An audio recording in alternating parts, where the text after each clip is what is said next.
Monsieur le ministre-président, Monsieur le président de l'Académie, Monsieur le secrétaire perpétuel, Mesdames et Messieurs membres de l'Académie. C'est un grand honneur pour moi de présenter le lauréat du prix GlaxoSmithKline Vaccinologie-Immunologie, le professeur Alain van der Plassen. Diplômé major de promotion avec la plus grande distinction en médecine vétérinaire de l'Université de Liège en 1991, il avait déjà commencé ses recherches à l'âge de 20 ans dans le laboratoire du professeur Pierre-Paul Pastore. Le professeur Pastore fut successivement pour le lauréat un professeur, un maître, avant de devenir un père spirituel. Alain van der Plassen obtient son doctorat en sciences biomédicales en 1995 sous la direction du professeur Pastore avec une thèse sur les relations virus-cellules hôtes centrée sur le virus herpès bovin 4. Après avoir obtenu un mandat de chargé de recherche FNRS, il part à l'université d'Oxford comme postdoc. Il travaille avec le professeur Geoffrey Smith sur le virus de la vaccine. Il s'agit du virus qui a été utilisé comme vaccin contre la variole et qui a permis son éradication en 1980 à l'échelle planétaire. De retour en Belgique, il soutient sa thèse d'agrégation, devient permanent du FNRS, chercheur qualifié en 1998 et est ainsi le premier médecin vétérinaire à obtenir cette nomination dans l'histoire du FNRS. Il passe ensuite maître de recherche en 2002 et il devient en 2006 le plus jeune directeur de recherche du FNRS. En 2007, il succède à son maître et est nommé professeur d'immunologie et vaccinologie à l'Université de Liège, sans passer par la case chargé de cours, et en 2009, il est professeur ordinaire. Par le biais de 140 publications dans des revues de grand prestige, 6 brevets et multiples prix scientifiques, Alain van der Plassen apporte des contributions majeures à la compréhension de l'immunité innée et des mécanismes développés par les pathogènes pour tromper le système immunitaire de l'hôte. Il est élu en 2014 membre associé de l'Académie royale de médecine. Il continue aujourd'hui sur sa lancée des premières en devenant le premier médecin vétérinaire à obtenir le prix GlaxoSmithKline Vaccinologie-Immunologie depuis la création du prix en 1959. Entre parenthèses, nous savons bien que depuis Louis Pasteur, des chercheurs diplômés dans des domaines autres que la médecine humaine peuvent contribuer de manière exceptionnelle à la vaccinologie. Le projet qu'on récompense aujourd'hui a commencé en 2008 sur des recherches visant à étudier l'infection d'un téléostin, la carpe commune, par l'herpesvirus cyprin 3. Ce travail a répondu aux 3 buts majeurs du laboratoire, qui est dirigé aujourd'hui par le professeur Alain van der Plassen. Ça veut dire la recherche de réponse immunitaire et la formation des vaccins efficaces. Le projet a permis d'aboutir en 2015 au développement d'un vaccin récombiné atténué contre ce virus.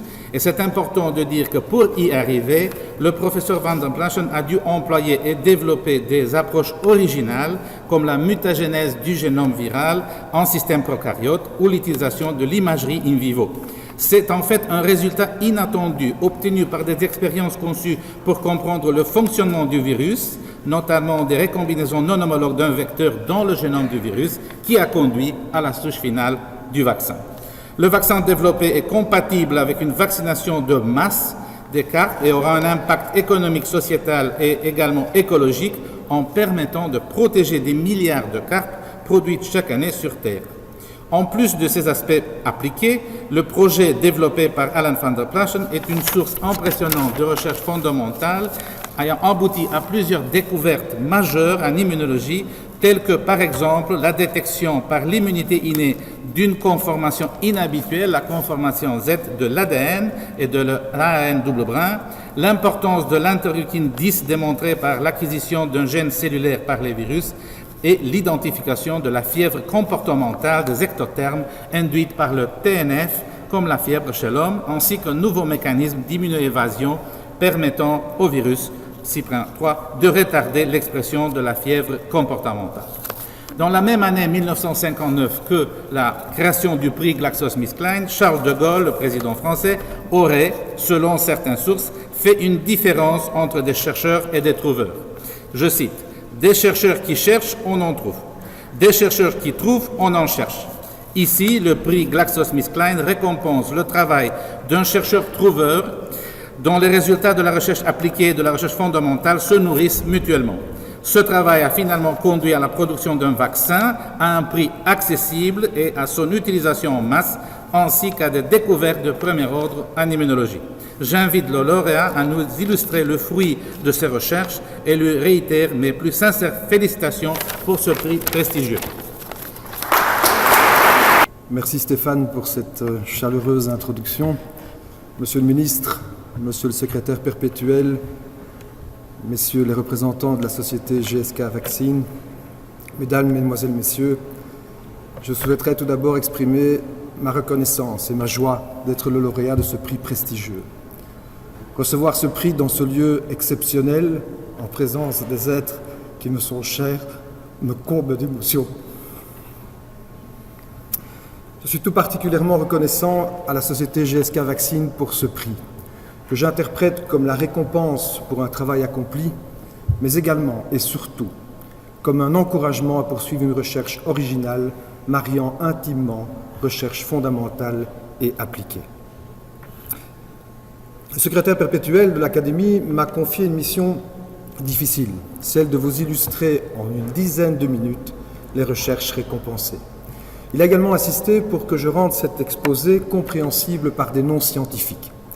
Je vais donc immédiatement remplacer le titre original de cette présentation présentée par l'Académie en un titre beaucoup plus accessible, la carpe, le virus et la luciole. Les recherches récompensées ont attrait à la pisciculture, qui, comme vous le savez probablement, est l'élevage des poissons. Il s'agit d'un secteur économique très important en pleine expansion au niveau mondial. Parmi les espèces de poissons produites en pisciculture, la carpe commune est un poisson très important. Si l'on classe les espèces de poissons en fonction du nombre de tonnes produites par an, la carpe commune occupe la 3e place avec une production mondiale qui oscille entre 4 et 5 millions de tonnes produites par an. L'homme consomme donc approximativement 4 à 5 milliards de carpes par an. Alors que la carpe commune est produite pour sa chair, sa sous-espèce, la carpe koi, est un poisson d'ornement dont certains sujets atteignent des prix exorbitants. Le début des années 2000 résonne dans la mémoire des éleveurs de carpes comme le début d'un long cauchemar. Une nouvelle maladie apparaît et se répand très rapidement à l'échelle de la planète. Cette maladie est extrêmement contagieuse et redoutable. La plupart des sujets succombent à cette maladie. L'agent causal sera rapidement identifié. Il s'agit d'un virus, l'herpès virus de type 3, le cyprinite herpès virus 3, CHV3, encore appelé koi herpès virus. Quelques années plus tard, le groupe du professeur Aoki va publier la séquence de ce virus. Ce papier révèle un virus irrésistible pour la recherche fondamentale. C'est après avoir lu ce papier que notre laboratoire a décidé de développer un tout nouveau programme de recherche visant à étudier l'infection de la carpe par ce virus. Notre stratégie étant d'utiliser ce virus, ce modèle hôte virus homologue, pour réaliser parallèlement et de manière synergique des recherches appliquées et fondamentales. 9 ans plus tard, c'est une vingtaine de recherches qui ont été accomplies. Elles se répartissent à peu près en partie égale en recherches appliquées et fondamentales. Alors évidemment, aujourd'hui, je ne vais pas pouvoir vous décrire toutes ces études, et donc j'ai choisi un exemple d'étude appliquée et un exemple d'étude fondamentale pour illustrer nos recherches. Au niveau de la recherche appliquée, je souhaiterais élaborer le développement d'un vaccin adapté à cette espèce. Ce vaccin a été produit de manière rationnelle en produisant des recombinaisons en système prokaryote et en utilisant de manière originale l'imagerie in vivo. De manière très importante, ce vaccin est compatible avec une vaccination de masse, c'est-à-dire qu'à l'issue d'un seul geste, comme déverser du vaccin dans un bassin qui contient des poissons, vous allez pouvoir vacciner plusieurs dizaines, voire plusieurs centaines de milliers de poissons. Ce vaccin a été produit, est un vaccin atténué. Donc au début de l'histoire, nous avons une souche de virus pleinement virulent qui tue les poissons lorsqu'il entre en contact avec ceux-ci. Par génie génétique, nous avons identifié au sein du génome de ce virus les gènes indispensables au virus pour qu'il soit capable d'induire la mortalité des poissons. En enlevant ces gènes, on fabrique ainsi un virus dit atténué. Ce virus reste capable de se multiplier en culture de cellules, il reste capable d'infecter des poissons, mais contrairement au virus parental sauvage, il ne peut plus induire une maladie mortelle. C'est donc un virus qui induit une infection bénigne. Cette infection est néanmoins suffisante pour stimuler le système immunitaire du poisson et ainsi lui conférer une immunoprotection à l'encontre des souches mortelles qu'il rencontrera plus tard dans sa vie.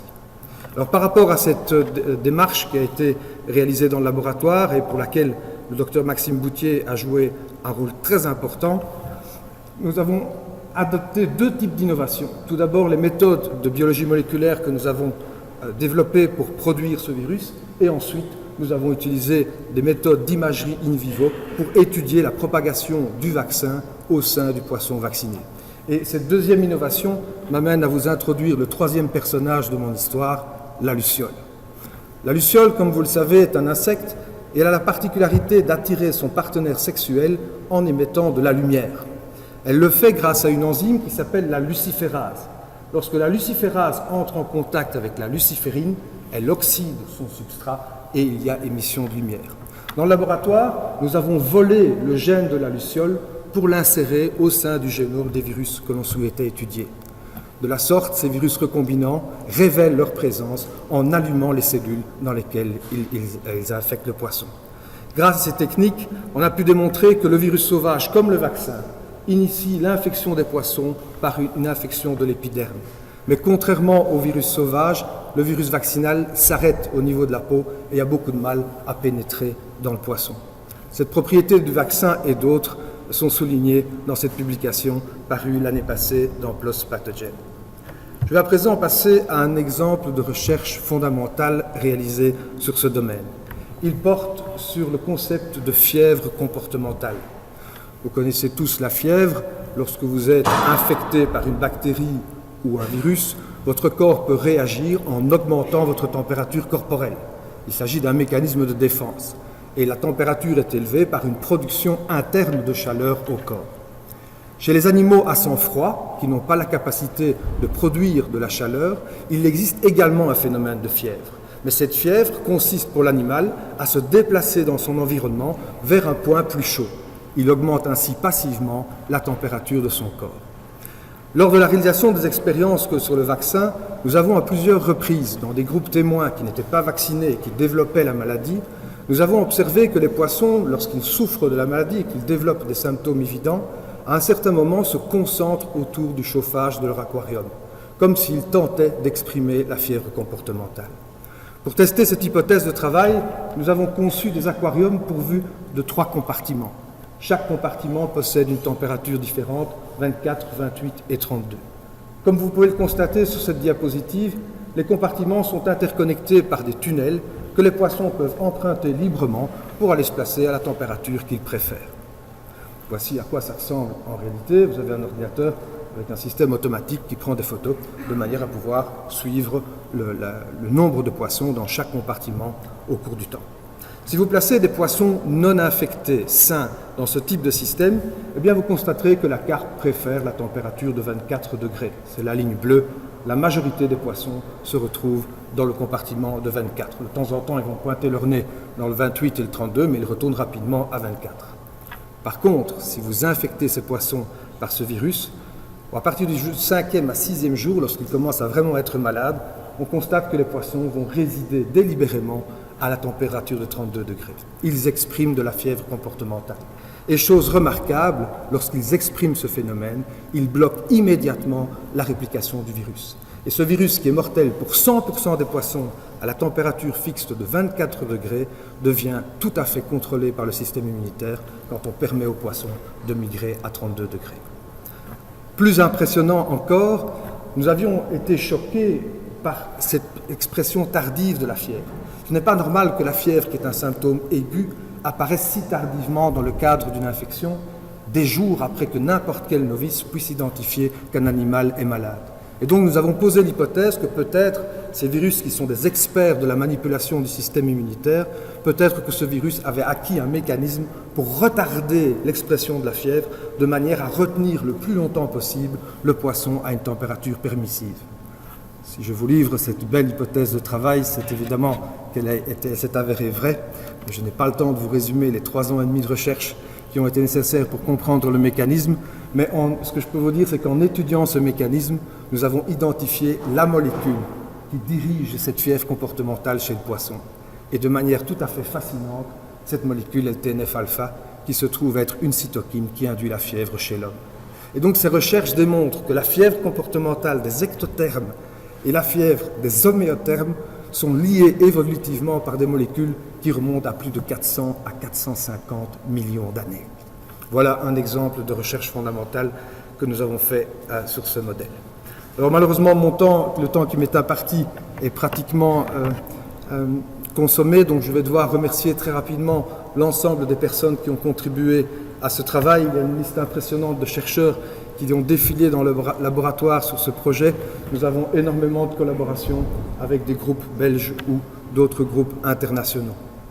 Je remercie évidemment les bailleurs de fonds, le Fonds national de la recherche scientifique, le BELSPO à travers les PAI et mon université, l'Université de Liège. Alors je souhaiterais conclure un peu comme Monsieur le Ministre, non pas par une citation, mais par une morale.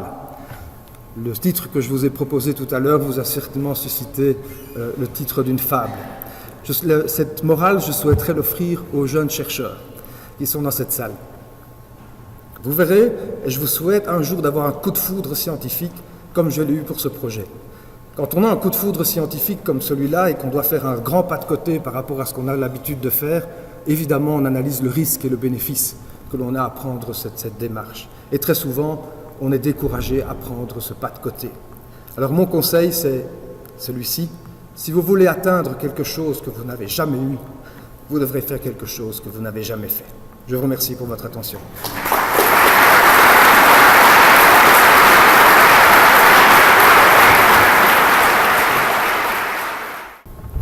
Bonjour tout le monde, quelques mots. Donc, Monsieur le Ministre, chers membres de l'Académie, chers invités, c'est vraiment avec grand plaisir en fait que je me retrouve ici face à vous, représentant la société GSK et spécialement la division vaccin de la société GSK,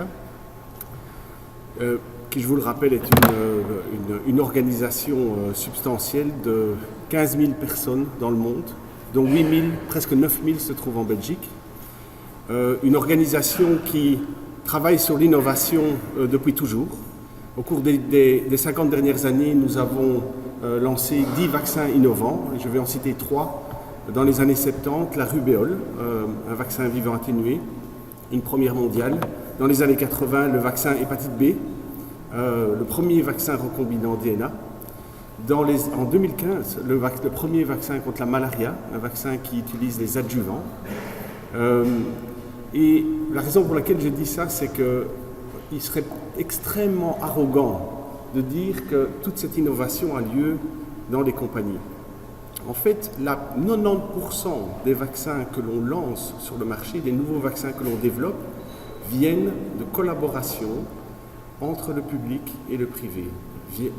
Nous avons, par exemple, à travers le monde, aujourd'hui, 120 collaborations pour soutenir nos activités de recherche et développement.